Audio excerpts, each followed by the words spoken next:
આ national highway 48 Mumbai Ahmedabad Bhilad border પાસે છે. આ હાઈવે ના હાલ આજો આ પાછળ એમ્બ્યુલન્સ આવે છે.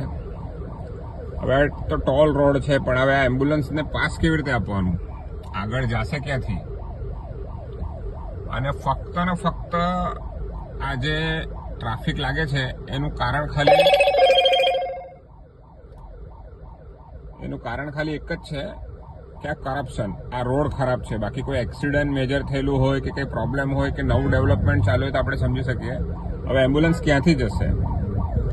ટોલ જ્યારે ચૂકવીએ આપણે તો આપણને ખબર છે કે ફેસિલિટી મળવી જોઈએ, અને અધિકારી હોય કે પછી નેશનલ હાઈવે ઓથોરિટી ઓફ ઇન્ડિયાના જે એન્જિનિયર છે, ટોલ કંપની છે, ગવર્મેન્ટ છે, આ લોકોને ખબર હોવી જોઈએ કે ભાઈ આ વરસાદ પડવાનો છે ને આ એરિયામાં વરસાદ હંમેશા 80 થી 100 ઇંચ વરસાદ પડે જ છે. તો અગાઉથી તૈયારી કેમ નહીં થાય? અને બીજું કે આ લોકોના બિલ કેવી રીતે પાસ થાય? ટોલ જે આ ચાલુ હોય એ ટોલ બંધ કેમ નહીં થાય? અત્યારે જે આ રોડ બને છે, આપણે બિલ્ડિંગ બનાવીએ કે કન્સ્ટ્રક્શન કરીએ કોઈ, તો એનું જે મટીરિયલ હોય એનું લેબ ટેસ્ટ થાય.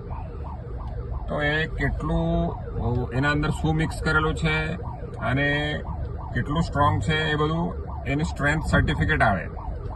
તો આ રોડમાં આપણે મૂવીમાં જોઈએ છે કે પેલો ખોદી અને પછી કાઢે છે, તો એવી રીતે સેમ્પલ લઈ અને અગાઉથી આ લોકો ચેક કરે કે ભાઈ આ બરાબર બનેલું છે કે નહીં, તો વરસાદમાં ધોવાય નહીં. આજે તમે જોયું છે કે નાનામાં નાની ચાલી હોય તો 10, 20, 25 વર્ષથી ઉભેલી હોય, આખું પાણી ભરાઈ જાય અંદર, તો એ નથી પડી જતી, રેર કેસીસમાં જ પડે છે. તો એવો તો કેવો રોડ બનાવે, હજારો કરોડ રૂપિયા લઈને કે આ બધો ટ્રાફિક જામ થાય. જો મારી પાછળ એમ્બ્યુલન્સ છે, હવે હું એને સાઈડ આપું કે આ બીજા વ્હીકલ વાળાને સાઈડ આપે, પણ ક્યાંથી આપે? એમ આગળ જવાના માટે કોઈ રસ્તો તો હોવો જોઈએ ને. આ સરકારને દેખાતું નથી. અત્યારે જો કોઈ આવવાનું હોય નેતા, તો અત્યારે બધો રોડ બધું બંધ થઈ જશે ને પ્રોટોકોલ, તો એ લોકોના માટે ખાડા બી ભરાઈ જાય, એટલે એ લોકોને તો કોઈ અસર થતી નથી, તમે ગમે તેટલું બોલો.